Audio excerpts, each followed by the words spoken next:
glasses. Ow. Are you hitting your head? Yeah. That's Greenhat. Lean forward. And that's Cuppy Cakes with Greenhat in front of her. It's Grr! It's Grr! Why are you hiding? That's my hair looks so doo-doo. You can't even see it because of the glare. You know, some chicks with short hair look really fucking good. And she does. I'm not talking about Cuppy Cakes. I was talking about the other chick that was in the other car. Oh, but Cuppy Cakes looks really good with short hair. I fell in love for the very first time. Well, anyway, I just wanted to let David talk a little bit about Dragons Dogma because he's been playing it. What do you think? I want to play it. That's good. Dragons Dogma, they spent a lot of time, you can definitely tell, they spent a lot of time on all the AI of your characters and the commanding, and they spent a lot of time on the class, and they spent a lot of time on the bosses. The bosses in that game, pretty good, because they brought something into games that I haven't seen since Shadows of Colossus, and that's climbing onto bosses and hitting their weak points. I haven't seen that in a very long time, and I'm glad they brought it in. But when you spend a lot of time on awesome parts of the game, sometimes you forget some of the other things that seem minor but are really important. In this case, they didn't really spend too much time on the development of the story.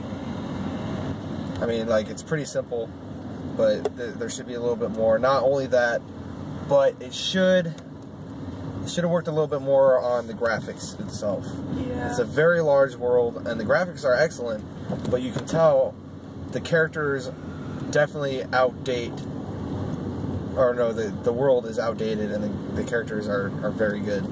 Also, the spells and stuff are very good. Also, another thing too is the character customization is more like the Reckoning, which I really liked. Is you select a class, and depending on how good you get in a class, opens up your ability to multi-class, which I really like. And they got a lot of weapons, they got a lot of armors. They didn't really work so much on the armor in that one. I mean, they did. There's a lot of customization in it, but it's very simple. And I think that's what they're going for. If they did a good job at it. But it just seems like there could be more about it, and there's just some things that need to be fixed. And hopefully they have an update coming out soon that will fix all of that. Because you can, when you pick, like, spoiler, you can pick a kid. You can be a kid. You can customize your character, and I made a kid type character. And he's very zippy. He's very fast.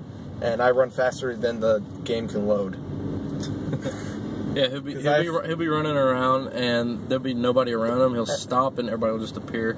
Also, another thing too is, like, I'll be running, and my character, like my pawns, they're called pawns. They're your buddies that help you out, I guess. And I ran so fast, and it kind of caught me off surprise because I was like, they were like, "It's a Chimera." I was like, "Where?" And all of a sudden, a Chimera loaded, like, somewhere. And I was like, "Oh God," and killed me. Also, that's another thing too, is like the level advancement is very good, but as far as, you know, some games, especially Morrowind did this, it's like they only allowed certain creatures that you can handle, and when you got up to the higher levels, then there were more powerful creatures along with the weaker creatures from, you know, when you were lower levels, like the rats and stuff like you would run into mud crabs and rabs and those annoying ass bird things that were like, and they peck you. So they don't really have that, so you can run into a giant group of high level baddies, but the game kind of warns you that you need to pay attention to your surroundings. So, I mean, it's kind of my fault that I did that. I ran into a Chimera. I was just like, fuck this, I'm taking a shortcut, and I wasn't paying attention, and I ran into a Chimera. So that's why you can't run around everywhere, which I like also. So, all in all, what do you think of the game? Like, is it good, bad, what? 1 out of 5 stars. If I was to rate it like IGN, I would give it a 10 out of 10. Or Game Informer, I would give it a 9.5 because they only give Call of Duty 10s. And Black Ops and Skyrim, they gave Skyrim 9.5, I believe. Honestly, though, if I was to rate it in my personal, like, for an RPG, I would give that Game Informer. I'll give that Call of Duty. I'll give it a 7.5, kind of leaning towards 8, because it's good.